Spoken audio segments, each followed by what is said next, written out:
wabarakatuh. Perkenalkan, kami dari kelompok 1 ingin menjelaskan materi aborsi dari mata kuliah agama. Sebelum kami mempresentasikan materi tersebut, izinkan kami memperkenalkan nama terlebih dahulu.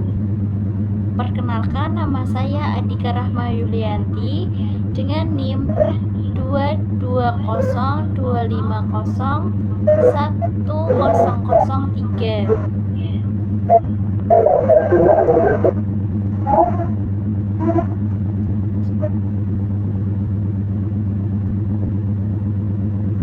Perkenalkan, nama saya Febriana Pursalika dengan NIM 22025010036.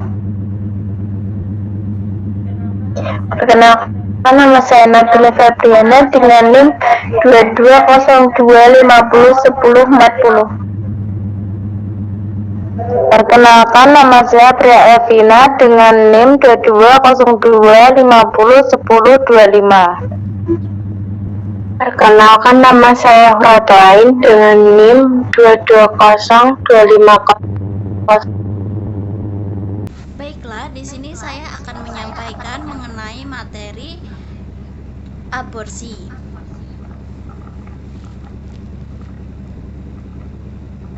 Jadi, aborsi yaitu proses penghentian kehamilan sebelum janin lahir yang dapat dilakukan secara medis atau non-medis. Aborsi dapat terjadi secara spontan atau dapat juga disebut abortus spontan atau diinduksi yang dapat juga disebut sebagai abortus provokatus. Aborsi spontan terjadi tanpa campur tangan medis, sedangkan aborsi provokatus dilakukan dengan sengaja untuk mengakhiri kehamilan. Aborsi dapat menjadi topik yang kontroversial dan sensitif, dengan berbagai pandangan dan regulasi yang berbeda-beda dan di berbagai negara dan budaya. Penyebab aborsi. Aborsi dapat disebabkan oleh berbagai faktor baik spontan maupun provokatus. Aborsi spontan dapat disebabkan oleh faktor genetik, hormonal, lingkungan, infeksi, dan kelainan janin. Sementara itu, aborsi provokatus dapat disebabkan oleh kehamilan tidak diinginkan seperti faktor ekonomi, sosial, kesehatan ibu, dan kehamilan beresiko tinggi. Selain itu, ada juga faktor lain yang dapat menyebabkan aborsi seperti pelecehan seksual, kekerasan dalam rumah tangga, faktor psikologis, kehamilan remaja, dan kehamilan yang tidak direncanakan. Penting untuk diingat bahwa aborsi adalah topik yang kontroversial dan sensitif, dan keputusan untuk melakukan aborsi harus dibuat dengan hati-hati dengan mempertimbangkan faktor-faktor yang relevan.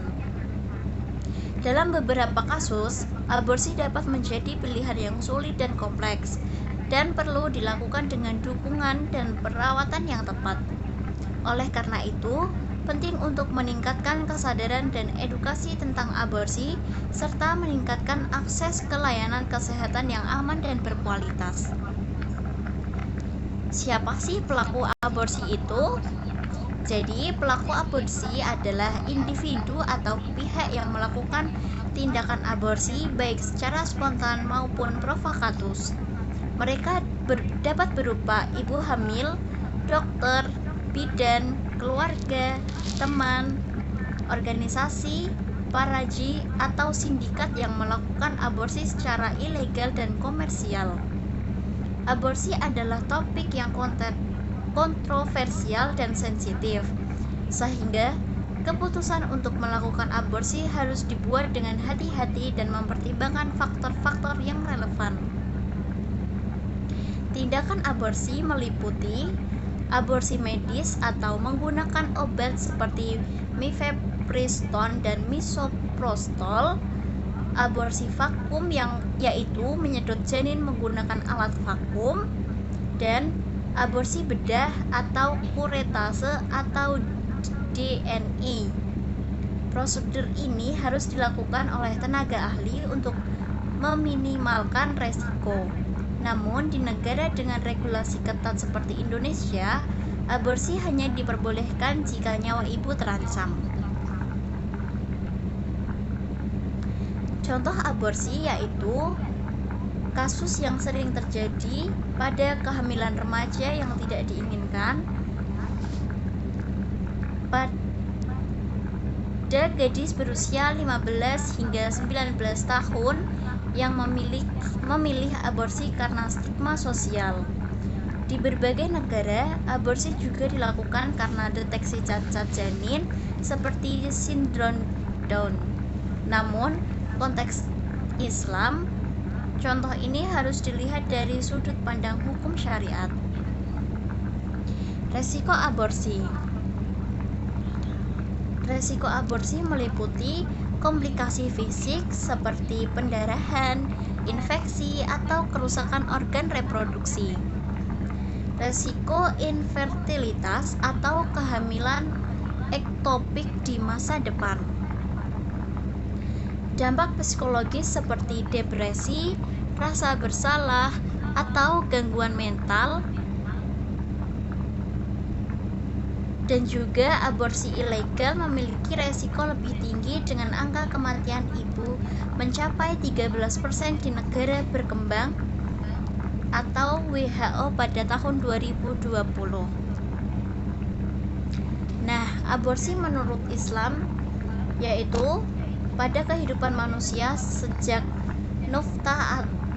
nutfah atau sel telur yang dibuahi ditiupkan ruh oleh Allah Subhanahu wa taala sebagaimana dalam surat Al-Mu'minun ayat 12 sampai 14. Aborsi dianggap sebagai pelanggaran terhadap hak hidup yang diberikan Allah.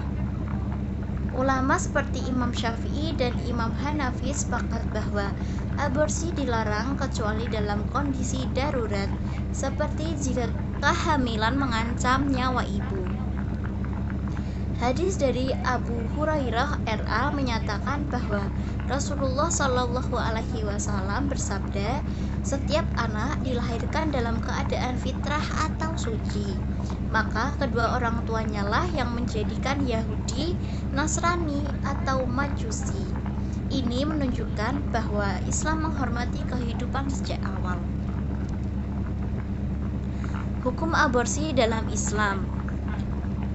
Hukum aborsi dalam Islam tergantung pada kehamilan, tahap kehamilan, di mana sebelum 40 hari hukumnya makruh atau tidak disukai karena ruh belum ditiupkan.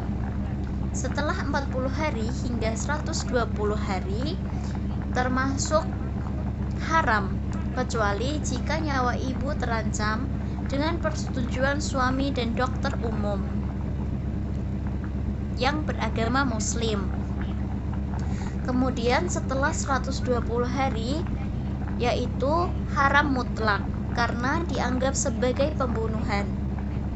Pelaku aborsi dapat dikenai hukuman takzir atau hukum sosial atau diat yaitu denda jika menyebabkan kerugian. Islam mendorong pencegahan melalui pendidikan seks dan pernikahan yang sah. Baiklah. Pada presentasi tersebut terdapat kesimpulan yaitu aborsi adalah tindakan yang kompleks dengan resiko kesehatan dan etika tinggi. Dari pandangan Islam, aborsi umumnya dilarang karena melanggar prinsip perlindungan jiwa, kecuali dalam kasus darurat yang mengancam ibu. Makalah ini menekankan pentingnya pendidikan agama dan kesehatan reproduksi untuk mencegah adanya aborsi atau aborsi ilegal.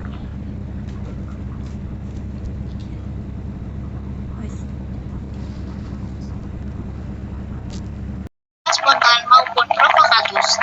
Mereka dapat berupa ibu hamil, dokter, bidan, keluarga, teman, organisasi, paraji, atau sindikat yang melakukan aborsi secara ilegal dan komersial. aborsi adalah topik yang kontroversial dan sensitif, sehingga keputusan untuk melakukan aborsi harus dibuat dengan hati-hati dan mempertimbangkan faktor-faktor yang relevan. Tindakan aborsi meliputi aborsi medis atau menggunakan obat seperti mifepristone dan misoprostol, aborsi vakum yaitu menyedot janin menggunakan alat vakum, dan aborsi bedah atau kuretase atau DNI. Prosedur ini harus dilakukan oleh tenaga ahli untuk meminimalkan resiko. Namun di negara dengan regulasi ketat seperti Indonesia, aborsi hanya diperbolehkan jika nyawa ibu terancam. Contoh aborsi yaitu kasus yang sering terjadi pada kehamilan remaja yang tidak diinginkan, pada gadis berusia 15 hingga 19 tahun yang memilih aborsi karena stigma sosial. Di berbagai negara, aborsi juga dilakukan karena deteksi cacat janin seperti sindrom Down. Namun, konteks Islam, contoh ini harus dilihat dari sudut pandang hukum syariat. Resiko aborsi. Risiko aborsi meliputi komplikasi fisik seperti pendarahan, infeksi, atau kerusakan organ reproduksi. Risiko infertilitas atau kehamilan ektopik di masa depan. Dampak psikologis seperti depresi, rasa bersalah, atau gangguan mental, dan juga aborsi ilegal memiliki resiko lebih tinggi dengan angka kematian ibu mencapai 13% di negara berkembang atau WHO pada tahun 2020. Nah, aborsi menurut Islam yaitu pada kehidupan manusia sejak nutfah atau sel telur yang dibuahi ditiupkan ruh oleh Allah Subhanahu wa taala sebagaimana dalam surat Al-Mu'minun ayat 12 sampai 14. Aborsi dianggap sebagai pelanggaran terhadap hak hidup yang diberikan Allah. Ulama seperti Imam Syafi'i dan Imam Hanafi sepakat bahwa aborsi dilarang kecuali dalam kondisi darurat seperti jika kehamilan mengancam nyawa ibu. Hadis dari Abu Hurairah RA menyatakan bahwa Rasulullah Shallallahu Alaihi Wasallam bersabda, setiap anak dilahirkan dalam keadaan fitrah atau suci, maka kedua orang tuanya lah yang menjadikan Yahudi, Nasrani atau Majusi. Ini menunjukkan bahwa Islam menghormati kehidupan sejak awal. Hukum aborsi dalam Islam. Hukum aborsi dalam Islam tergantung pada kehamilan, tahap kehamilan, di mana sebelum 40 hari hukumnya makruh atau tidak disukai karena ruh belum ditiupkan. Setelah 40 hari hingga 120 hari termasuk haram, kecuali jika nyawa ibu terancam dengan persetujuan suami dan dokter umum yang beragama Muslim. Kemudian setelah 120 hari, yaitu haram mutlak karena dianggap sebagai pembunuhan. Pelaku aborsi dapat dikenai hukuman takzir atau hukum sosial atau diat, yaitu denda jika menyebabkan kerugian. Islam mendorong pencegahan melalui pendidikan seks dan pernikahan yang sah. Baiklah. Pada presentasi tersebut terdapat kesimpulan yaitu aborsi adalah tindakan yang kompleks dengan risiko kesehatan dan etika tinggi. Dari pandangan Islam, aborsi umumnya dilarang karena melanggar prinsip perlindungan jiwa, kecuali dalam kasus darurat yang mengancam ibu. Makalah ini menekankan pentingnya pendidikan agama dan kesehatan reproduksi untuk mencegah adanya aborsi atau aborsi ilegal.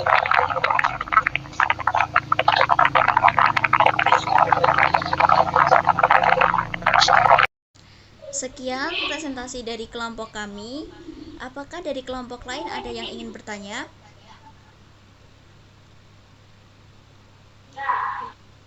Ya. Ada pertanyaan dari kelompok 7, izin memperkenalkan diri. Saya Widya Yuni Utami.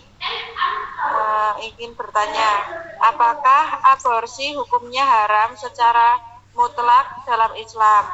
Jelaskan secara umum.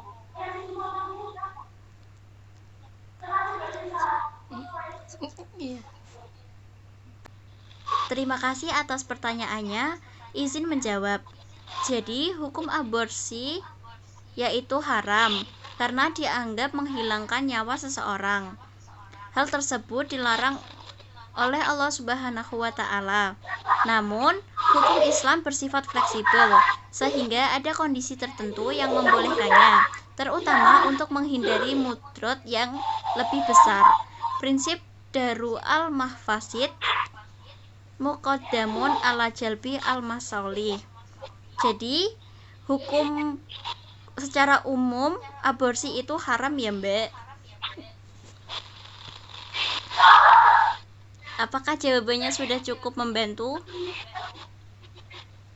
Sudah, terima kasih. Sama-sama, baiklah. Cukup sekian presentasi dari kelompok 1. Terima kasih dan mohon maaf apabila ada kata atau tindakan yang kurang berkenan. Saya akhiri, wabillahi taufik wal hidayah. Wassalamualaikum warahmatullahi wabarakatuh.